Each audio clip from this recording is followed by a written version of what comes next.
Ladies and gentlemen, please stand by. We are about to begin. Good morning and welcome to ONEOK's second quarter 2026 earnings call. As a reminder, this call is being recorded. If you would like to participate in the question and answer session following the speaker's ongoing remarks, simply press star one on your telephone keypad. At this time, I would like to turn the conference over to Megan Patterson, Vice President, Investor Relations. Megan, please go ahead. Thank you, Jess. Welcome to ONEOK's second quarter 2026 earnings call. We issued our earnings release and presentation after the markets closed yesterday, and those materials are available on our website. After our prepared remarks, management will be available to take your questions. Statements made during this call that might include ONEOK's expectations or predictions should be considered forward-looking statements and are covered by the safe harbor provision of the Securities Acts of 1933 and 1934. Actual results could differ materially from those projected in forward-looking statements. For a discussion of factors that could cause actual results to differ, please refer to our SEC filings. With that, I'll turn the call over to Pierce Norton, President and Chief Executive Officer. Thank you, Megan. Good morning, everyone, and thank you for joining us today. Joining me on the call are Walt Hulse, our Chief Financial Officer, Randy Lentz, our Chief Operating Officer, and Sheridan Swartz, our Chief Commercial Officer. Yesterday, we reported second quarter earnings and raised our 2026 financial guidance for the second time this year, reflecting strong year-to-date performance and continued momentum heading into the back half of the year. Our second quarter results were driven by record NGL throughput volumes, strong refined products demand, and continued volume growth across our systems. The quarter highlighted the positioning of our asset footprint, the value of our integrated platform, and the outstanding execution of our employees. The broader energy backdrop remains constructive, but the more important point for ONEOK is that we are converting that backdrop into visible growth. Our footprint connects key supply basins with domestic and international demand across natural gas liquids, crude oil, and refined products. The connectivity across our business segments gives us multiple ways to grow earnings, optimize existing assets, and allocate capital toward opportunities with attractive returns. Importantly, these opportunities are not confined to a single commodity or region. Our integrated system enables us to create value across multiple demand drivers, a differentiator for ONEOK. Our confidence is reflected in our long-term outlook. We continue to target mid to high single-digit adjusted EBITDA growth over the next 5 to 7 years, supported by 3 factors that are increasingly visible. Recently completed and soon-to-be completed projects drive structural growth spanning Permian Basin processing capacity, Powder River processing capacity, Mid-Continent fractionation capacity, refined products expansions, and natural gas transportation and storage capacity and LPG exports. Operating leverage available across our assets, requiring little to no capital investment and allowing us to be flexible to customers' needs and timing.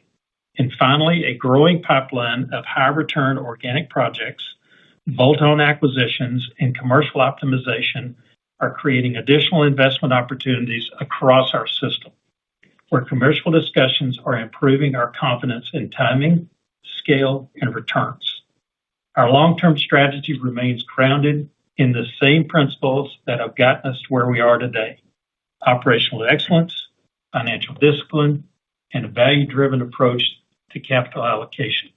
With that, I'll turn it over to Walt for a financial update. Walt? Thank you, Pierce. As Pierce mentioned, our second quarter performance and strengthening outlook across our business supported a second increase to our 2026 financial expectations. We now expect a 2026 net income midpoint of $3.6 billion, a diluted earnings per share midpoint of $5.68, and an adjusted EBITDA midpoint of $8.35 billion. This represents net income and adjusted EBITDA increases of $150 million and $250 million, respectively, compared with our original guidance provided in February. At the segment level, natural gas pipelines and refined products and crude continue to perform toward the upper end of the adjusted EBITDA ranges provided in our original guidance. Natural gas liquids and gathering and processing remain well positioned through the balance of the year. Across the portfolio, organic volume growth, EBITDA from recently completed projects, and attractive hedging and commercial opportunities are providing momentum in the second half of the year and into 2027. Our 2026 capital expenditure guidance remains unchanged at $2.7 billion to $3.2 billion.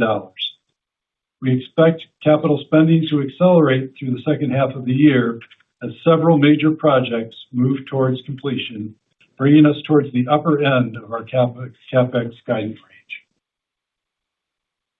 Turning to the second quarter results, ONEOK reported net income of $965 million, or $1.53 per diluted share, a 13% increase year over year.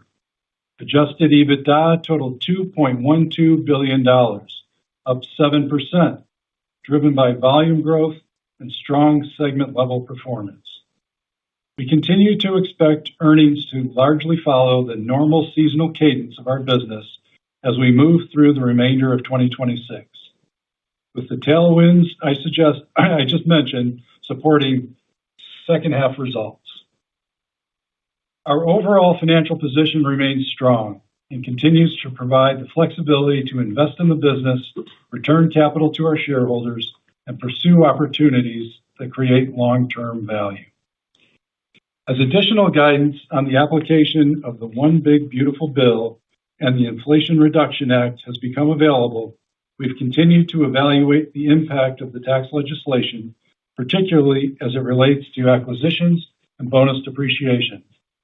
Based on our latest analysis, we now expect approximately $2.6 billion of cumulative cash tax benefits compared with the approximately $1.5 billion we previously discussed. These additional benefits, combined with our existing tax attributes, are expected to defer meaningful cash tax payments until 2031, extending our cash tax runway by approximately 2 years and further enhancing future free cash flow generation. Higher earnings and improved free cash flow also support continued progress towards our long-term leverage target of 3.5 times debt to EBITDA. I'll now turn it over to Randy for an operational and large capital projects update. Thank you, Walt. Our teams continued to execute at a high level throughout the second quarter while maintaining focus on safety, reliability, and customer service. Performance across the system remained strong, supported by increasing customer activity, improving asset utilization, and contributions from recently completed projects. As volumes grow across our footprint, we're seeing the benefits of the connectivity and scale of our assets.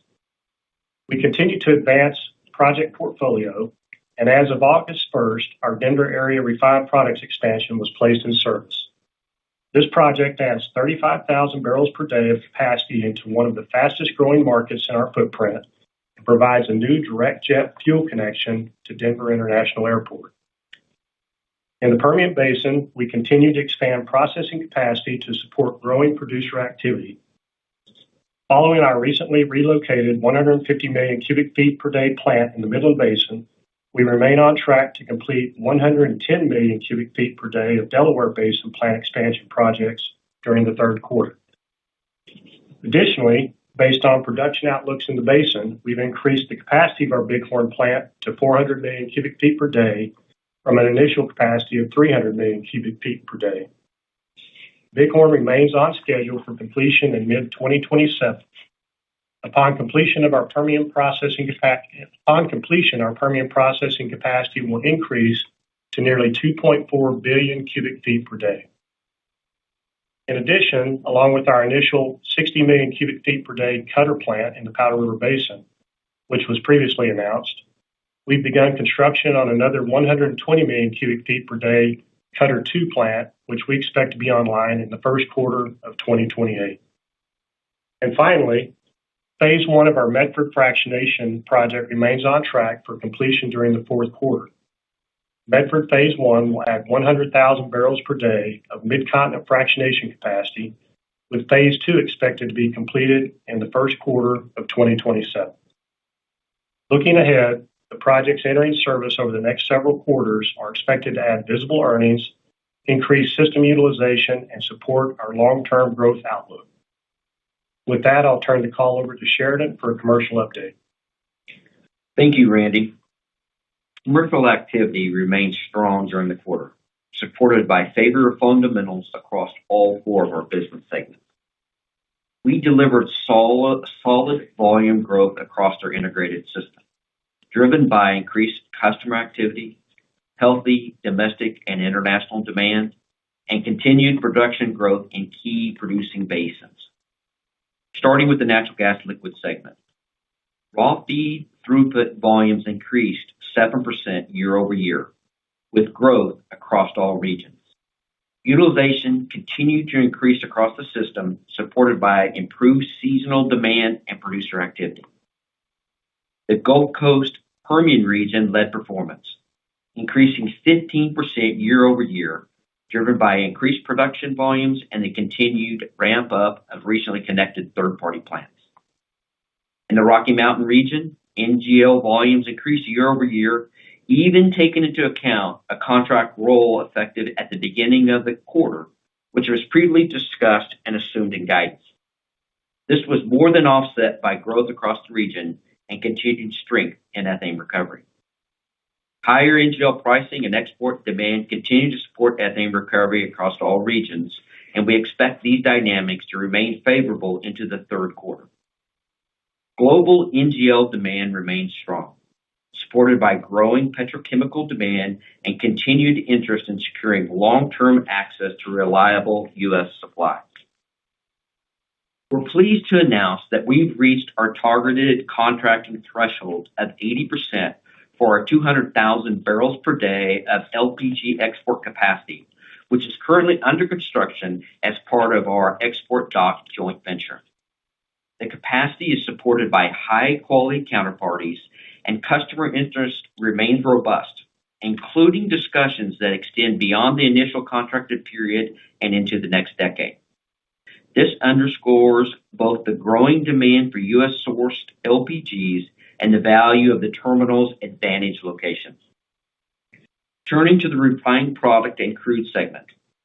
Demand fundamentals remained positive during the quarter. Year-over-year refined products volume shipped increased 8%, supported by gasoline and diesel demand, high refinery utilization, and refinery maintenance dynamics. Blended volumes were also strong during the quarter, driven by increased system throughput. Higher gasoline volumes allow us to blend more product and further optimize operations across our network.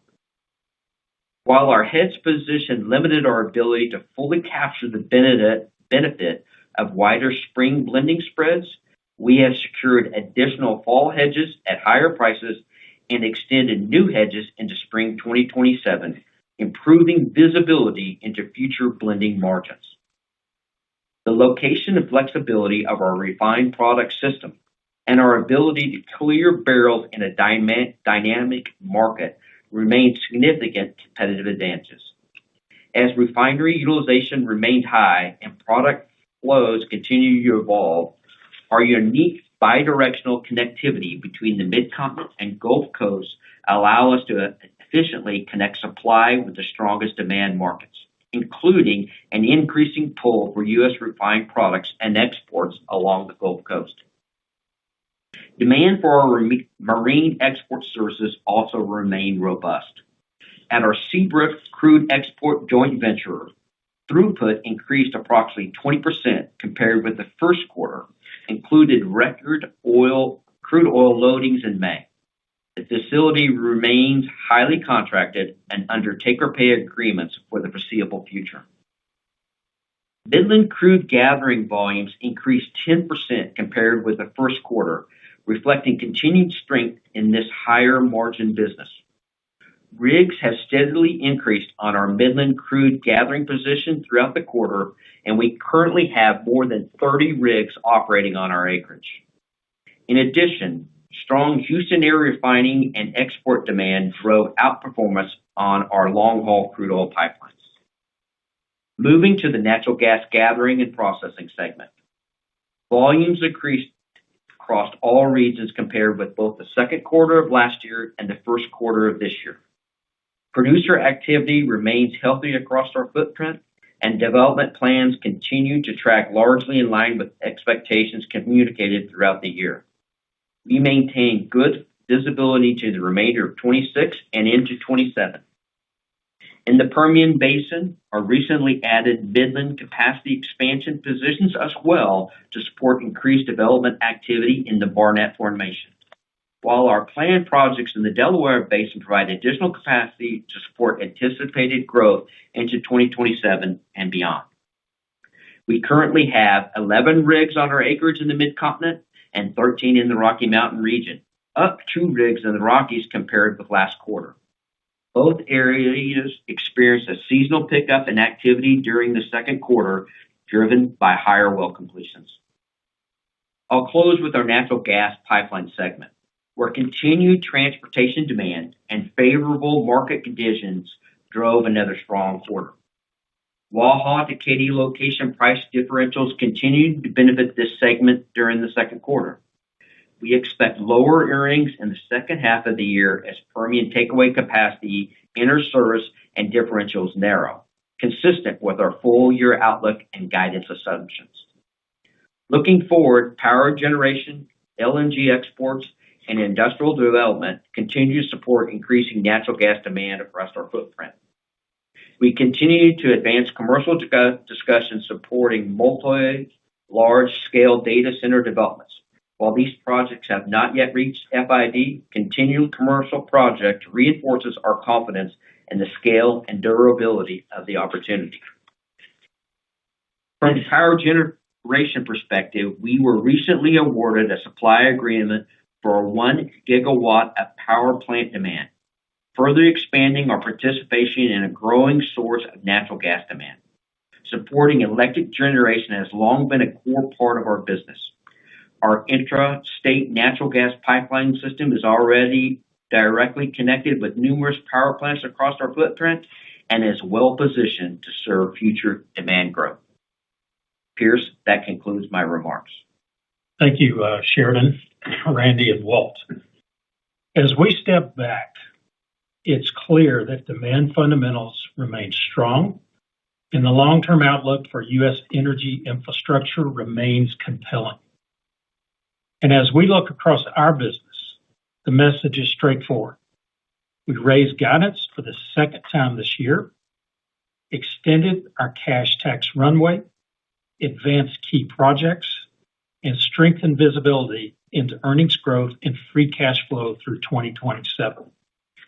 Our integrated multi-molecule platform positions us to capture opportunities across commodities, regions, and demand drivers while maintaining financial and disciplined flexibility.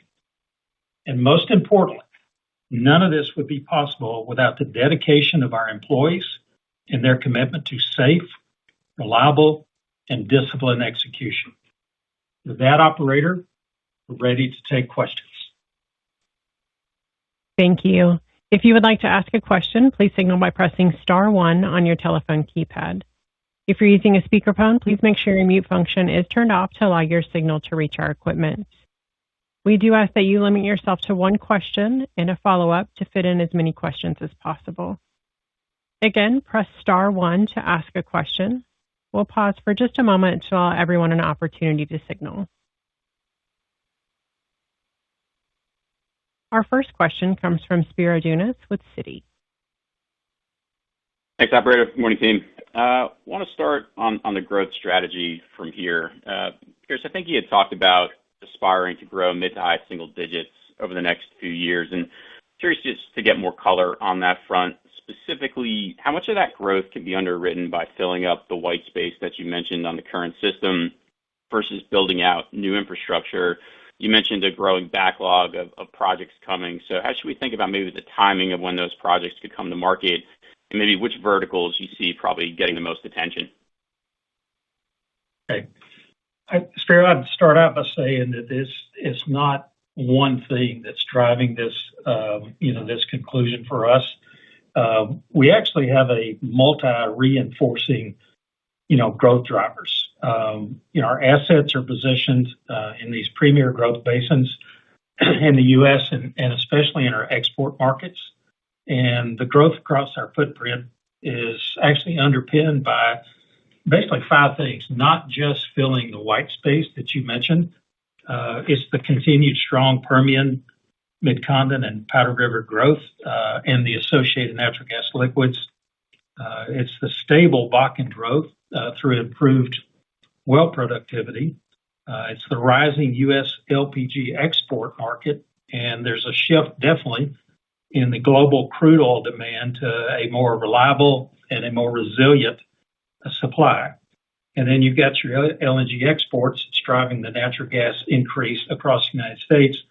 It's driven by that growing 30 BCF a day or over 30 BCF a day LNG export and your domestic natural gas fired generation and industrial demand. So these facts all give us the confidence that we have to that high single-digit EBITDA growth over the next 5 to 7 years. So it's not just one thing; it's a multitude of things, and it's across all 5 of our business segments.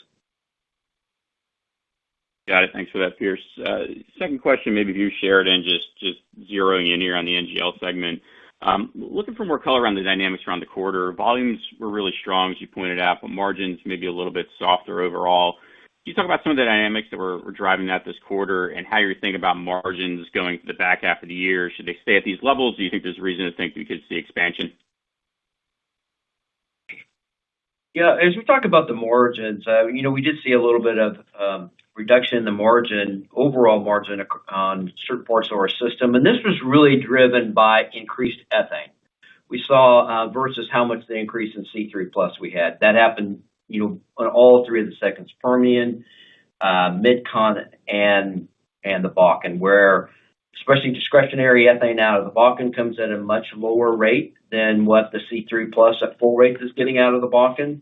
And like I said, we did see both the increase in C3 plus in the Bakken, but we also saw a greater increase in ethane.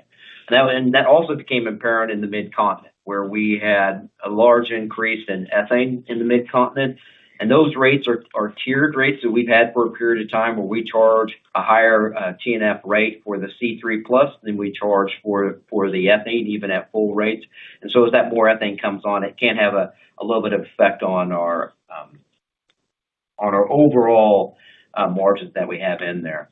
But we are seeing a lot of increased volume across our system. And one area I'd kind of note is the Permian on volume, where we've seen here in the last month or two a strong increase in our volumes, substantial increase in our volumes. And really look at it, was kind of tied to the way Waha to Katy spread. As that spread came in and Waha became positive, we saw a lot more volume than we had anticipated behind our NGL system come on in that area. So we've seen July has been a great month, and August is following suit on good uptick in volume on our NGL system. Great. I'll leave it there. Thank you, team.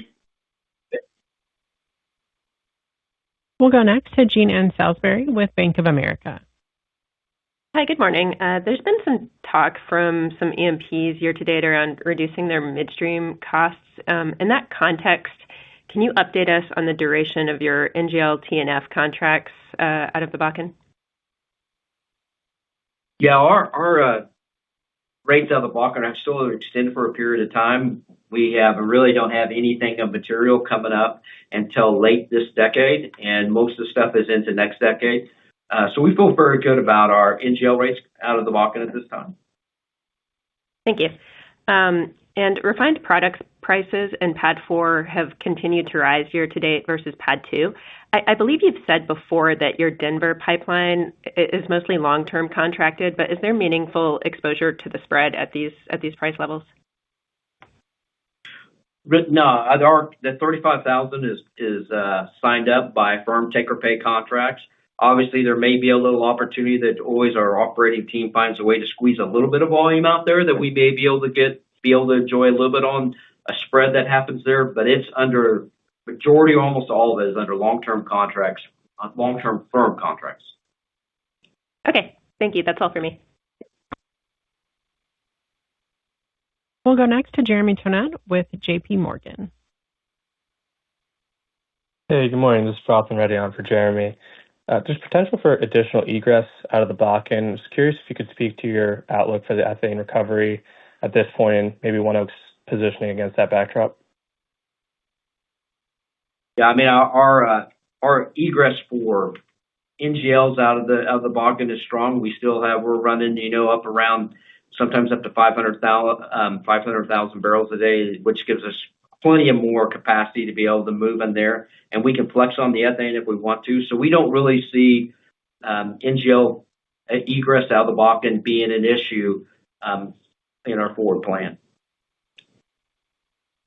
Got it. And as a follow-up, I want to dive deeper on the Mid-Con. It looks like decent producer activity within the region. There might be a contract roll next year, but curious if you could dive a little bit deeper into your outlook for the balance of 26 and into 27. Yeah, we continue to have contracts that roll in the Mid-Continent different areas, and some of them were put on at a higher time where margins were higher. So there will be could be some of these contracts coming back to more of what we see the market is at this time. But typically, anytime we're dealing with customers on that, there's a give and take in areas that we work with. And so there is value shifted back and forth between different basins, as we've talked about, as we bundle rates with our large contractors. But most of our contracts in the Mid-Continent still have some term on them for a period of time. Nothing's coming up here in the next month or two or even into next year. This is Pierce. The only thing I'd add to that is the fact that any sort of contractual movement, we've already factored that, into our guidance numbers. So that's fully baked in at the market rates. Okay, great. Thank you for the call. We'll go next to Praneeth Satish with Wells Fargo. Hey everyone, good morning. I guess just turning to the Permian. So obviously you're seeing good growth there, strong demand. When we think about West Texas LPG specifically, how much remaining uncontracted capacity do you have on this system? And how much more room do you have there to support the growth that you're seeing in the Permian? And then maybe just sticking on Permian NGLs, if I remember correctly, with some of the legacy EnLink volumes, they're moving on relatively higher cost NGL transportation paths. And so as those contracts roll over, to what extent can those be migrated to West Texas LPG, and what's kind of the time frame for that? What I would say on your first question is we've come out and said that with the expansion, the mainline expansion of West Texas NGL pipeline, we have capacity up to 740,000 barrels a day. So with that and what we're seeing today, we still have plenty of capacity to meet the demand that we have coming on, both from our processing plant expansions and the growth that we're seeing from third-party plants that are coming on as well as the opportunity to grow our processing even further than we have announced into the future. So we think we got a very good position there, a lot of operating leverage, as you would say, that we could move additional NGLs down that system. So we don't see having to expand that for a period of time. What was your second part of the question? The second one was on the legacy EnLink volumes and recontracting and bringing some of that onto West Texas LPG. Yeah, as I said, there's a little over 50,000 barrels a day that we control that was previously contracted under EnLink on another third-party pipeline. And those contracts will start rolling off here starting a little bit later, 26 and 27, 28. And all that volume will come directly over to our NGL pipeline when they roll off. Okay, great.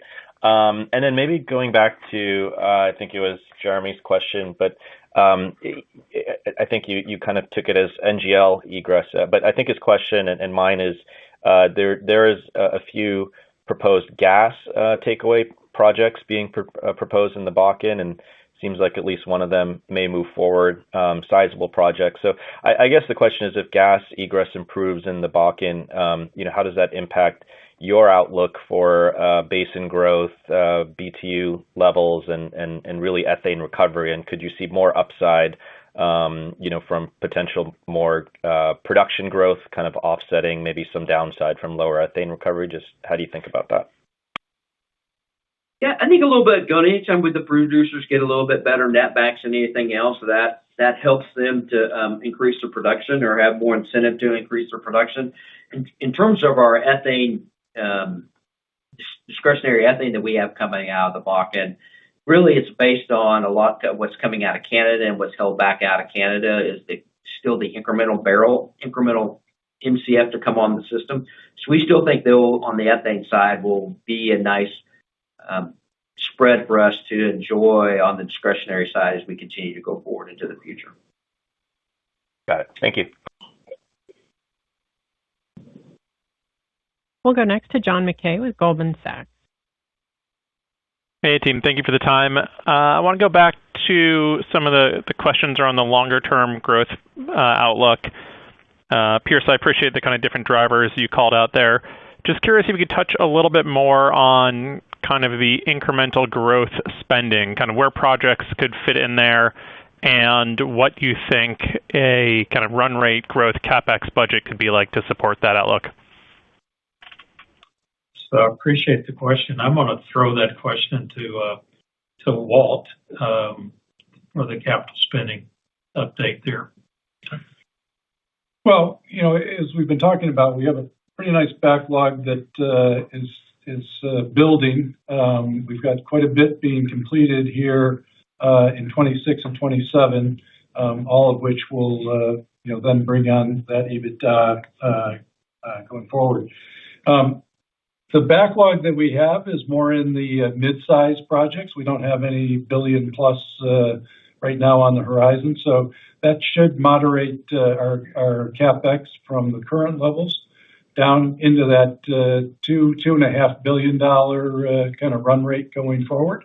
Of course, our commercial team's always out there looking for great opportunities, and to the extent we find them, we'll clearly jump on them. But I think that with that $2.5 billion run rate, call it, you're going to see some very significant free cash flows still coming to the bottom line.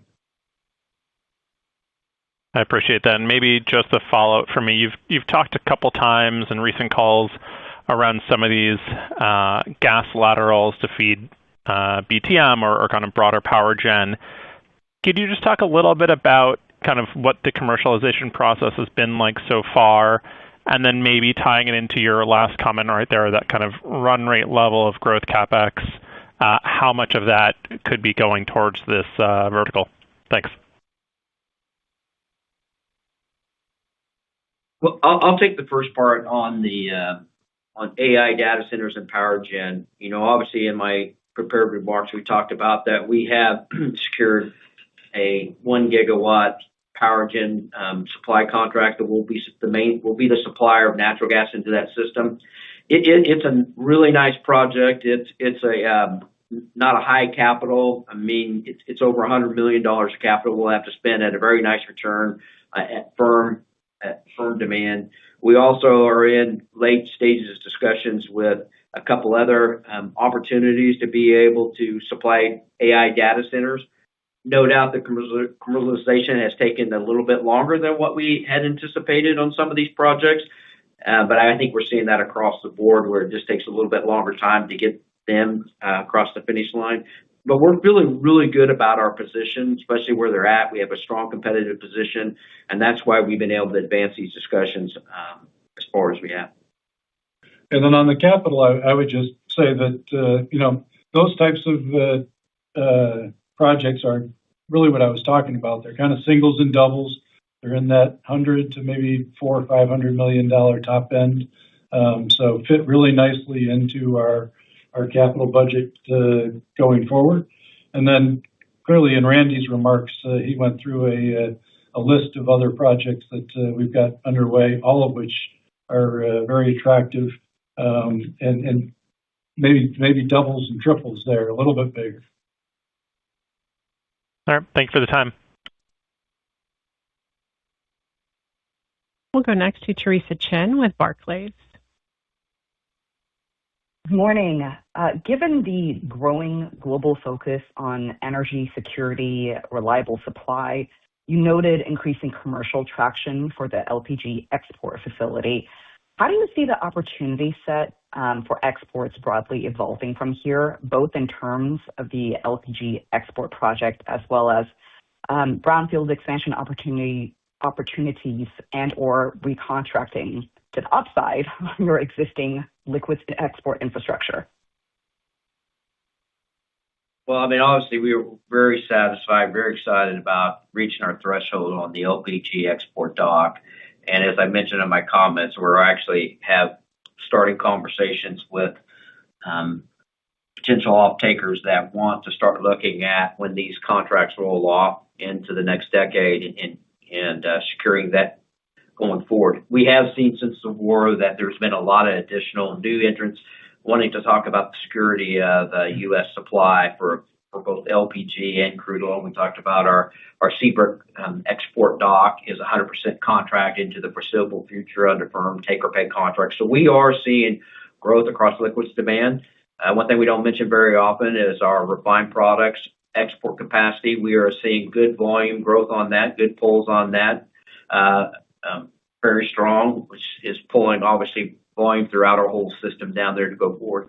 So we see that opportunity to continue to grow. Whether or not to go forward anymore, as I said, on the LPG side, we kind of want to get this up and going and show our customers that we can operate this at the level and reliability that we promised them going forward. But we continue to look and see if there's something else out there and continue to engage with customers and continue to go forward. But there's definitely a resurgence of people wanting the security of U.S. energy supply. Teresa, this is Pierce. Some of that upside could be in that extra 20% in our producing community, wanting that full wellhead to water pull. So that's one of the other reasons that we left that position open, not only just for operational reasons, like Sheridan said, but looking at potential upside for us in the future. But that grounding of that 80% was important for us. Thank you. With the Denver refined products pipeline expansion now in service and incremental commentary from the downstream community about moving additional volumes from PADD 4 into PADD 5 over time, how has your view of PADD 4 regional supply and demand balances evolved for the Denver area and beyond? And as PADD 4 becomes tighter, what opportunities does this create across your infrastructure footprint, that Mid-Con to Rockies movement? And how are you thinking about potential for further expansion on that Denver pipeline system beyond the jet fuel movement? Yeah, we're excited about getting this pipeline up and operating. We've been working on for some period of time. Operations done a great job to get it on time.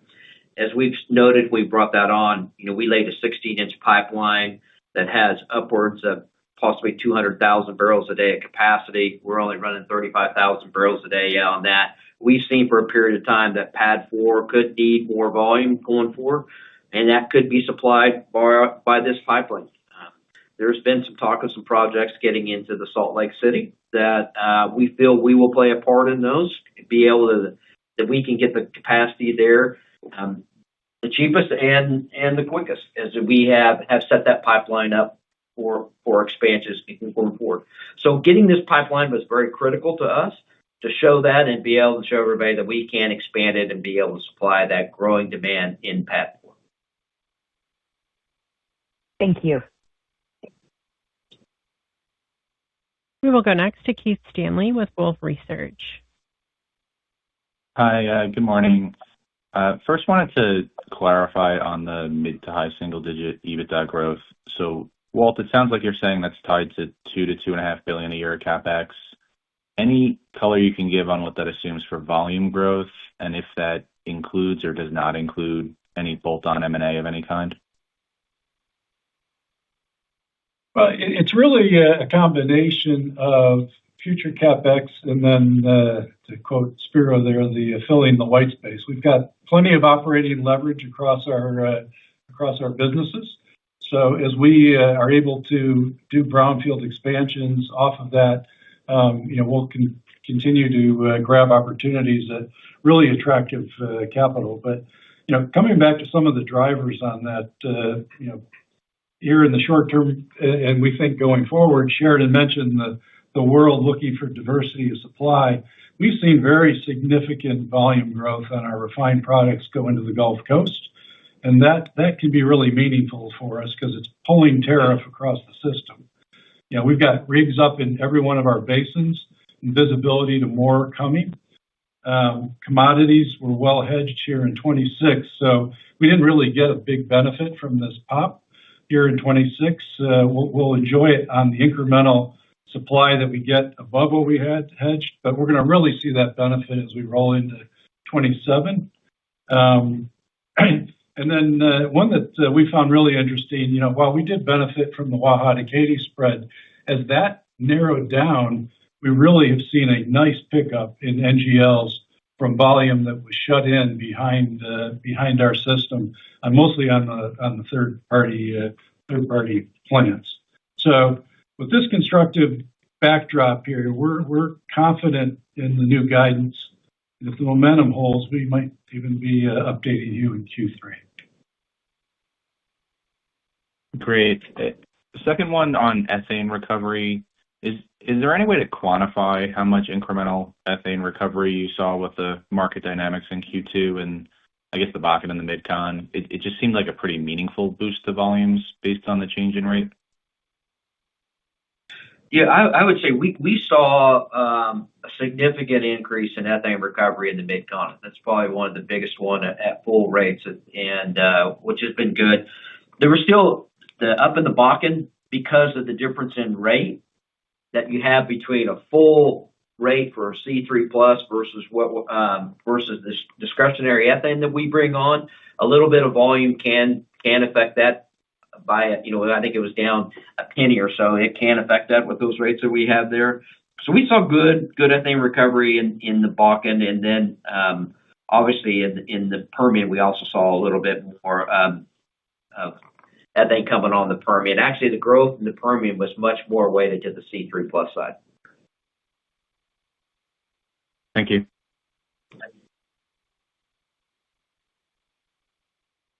We'll go next to Sunil Sibal with Seaport Global Securities. Yes, hi, good morning, and thanks for the time this morning. I think in your prepared remarks you talked about upsizing some of the projects that you had previously announced. So I was curious, is that a result of more customers coming in or just your existing customers kind of increasing their demand for the processing capacity? Yeah, this is Randy. We've got a little bit of both. I mean, we have existing customers that are really performing. As Walt mentioned too, I think the Waha spread there narrowing has helped a lot. We're seeing that increase, but we're also just seeing our commercial people doing a really good job of doing additional deals and interest from existing customers to increase that. So it's a little bit of both. Okay, thanks for that. And then with the mid to single digit EBITDA growth that you guys outlined for the foreseeable future, I was curious, how does that translate into the EPS growth rate? Obviously, seems like your capital spend is going to be fairly capped, at least from the organic growth project. So I was curious if you could clarify that. Yeah, we would think that our EPS growth rate should exceed that EBITDA growth rate, especially as we move into more free cash flow and potentially take the opportunity to buy in some shares. So we're very constructive on the EPS growth rate. Understood. Thank you. We'll go next to Manav Gupta with UBS. Morning. Could we get a little bit of an update on your Permian processing plants that are set to come online in near future? Yeah. So in the processing plants coming online in the near future in the Permian, we have here in the third quarter, as Randy outlined in his comments, we have 110 million a day coming on in the third quarter. That will be in the Delaware, and they're going to fill up pretty quickly. That 110 million a day is going to fill pretty quickly. We have good line of sight on volume growth in that area. The Shadowfax plant in the Midland's already up and going, and we'll be filling it as well quickly. Then we have the Bronco plant that will be also out in the Delaware, which will be into 27. We'll have that filled later into 27. That will be filling as well, and that's the one that Randy had mentioned that we originally FID'd that at 300 million a day due to what we're seeing with producer activity and commitments we have on our system. We've already upsized that. It was a very cheap upsize to 400 million a day, so that's making that project look even better out there. Perfect. I just want to go back quickly to the 26 guide. Help us understand what could drive further guidance revisions as you kind of hinted to, and what could put you towards the top end of that guide of 8.5 billion? Well, I think that we're seeing a nice pickup in producer activity. Clearly we've got a constructive market in the refined product side with a healthy spread on our upgrades there with the RBOB to butane spread. And the fact that we're seeing rigs across the board coming in, really nice strength in our crude gathering business with rigs coming in there. So it's really across the system. We're seeing our customers wanting to take advantage of these slightly higher prices and positioning themselves for growth through 26, but really strongly into 27. One thing I may add to that a little bit is we came in pretty hedged in 26 on refined products, but with this increased volume we're seeing across our system, that is allowing us to hedge even more or allowing us to blend in even more, and that was not hedged at the lower prices. So we're able on this incremental volume, we're able to capture that at a higher rate going forward, and if that volume continues into the later half of this year, the strong volume that we think could possibly happen, that's another thing that gives some tailwinds. Thank you. We'll go next to Julian Dumoulin-Smith with Jefferies. Hey, this is Alex Overmire on for Julian. Just a quick question and maybe just a point of clarification. How much would you say, if any, of the mid to high single digit is predicated on those bolt-on acquisitions that you guys talked about? And then also just where are you seeing the best opportunities for bolt-on M&A across your footprint? So this is Pierce. I would say that the majority of that growth is the organic. It's everything that that I mentioned. It's about continuing to optimize our systems. It's continuing to take advantage of synergies, continuing to, again, quote Spiro, fill that white space with very little capital. That's the majority of it. As it relates to the M&A, my message there is the same that it's always been, which is we're going to be intentional and disciplined about what it is that we're doing. And we're always looking to expand and extend our footprint in any of our basins. So wherever those opportunities present themselves, we're going to be looking at those. Got it. That's super helpful. And then just quickly for that mid to high single digit, what is the implied sort of Bakken volume growth underpinning that? Is it sort of similar to what you guys talked about at the beginning of the year, low single digit kind of growth? Yeah, that's right. We're staying with that. Perfect. Thank you. We'll go next to Gabe Dowd with Truist Securities. Thanks, operator. Morning, everyone. I wanted to go back to the volume side. You had mentioned in the Permian seeing some incremental gas show up as the spread, Katy-Waha spread, significantly improved. Just curious, have you quantified that number? I'm just trying to think through how you guys, at least maybe in the Permian, could land at the high end of your volume guide of 1.7 Bs. Yeah, what I'd say is that we've seen probably the largest on our NGL coming from third-party plants. Obviously, we've seen some on the G&P. We need to see if that continues to go forward, but it has been substantial. It has at times this approached as much as 100,000 barrels. Got it, on the NGL side. Okay, great. That's helpful. And then I guess just as a follow-up, the mid-single-digit EBITDA growth number that you guys are highlighting, if we were to just assume rigs on your system today were to carry through to 27, does that get you there on the growth side from a volume standpoint, or is there also like the expectation that rigs continue to be added as we progress through 26 for 27?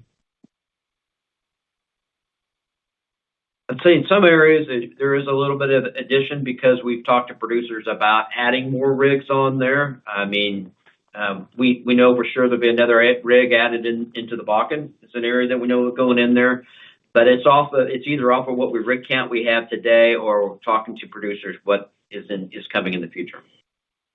Only thing I'd add to that is we tend to be fixated on the rig count as it relates to gas.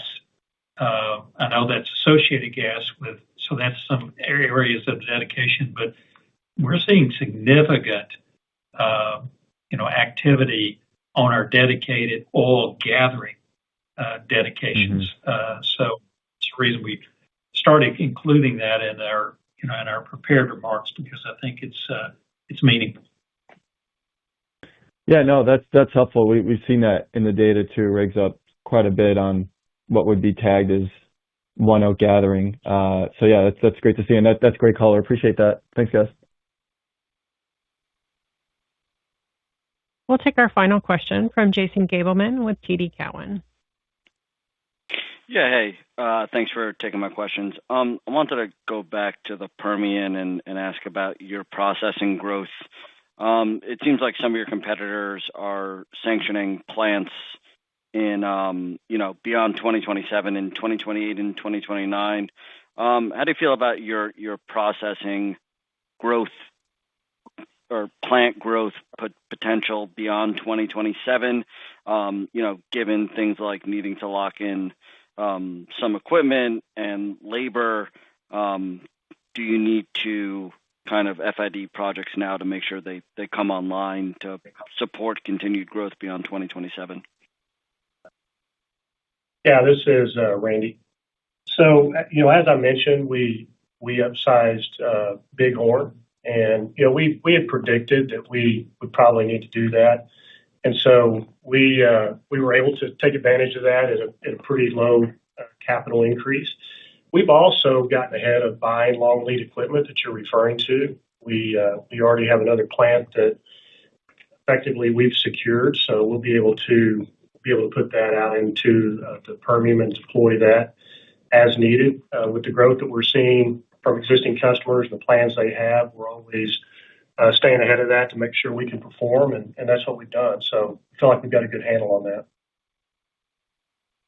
Okay, that's it for me. Thanks.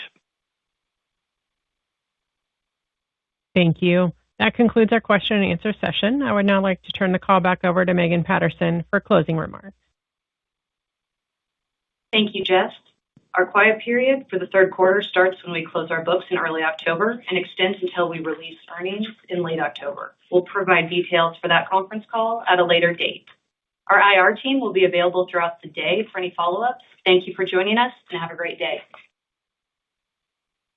Thank you. That concludes today's call. You may now disconnect your lines at this time, and have a wonderful day.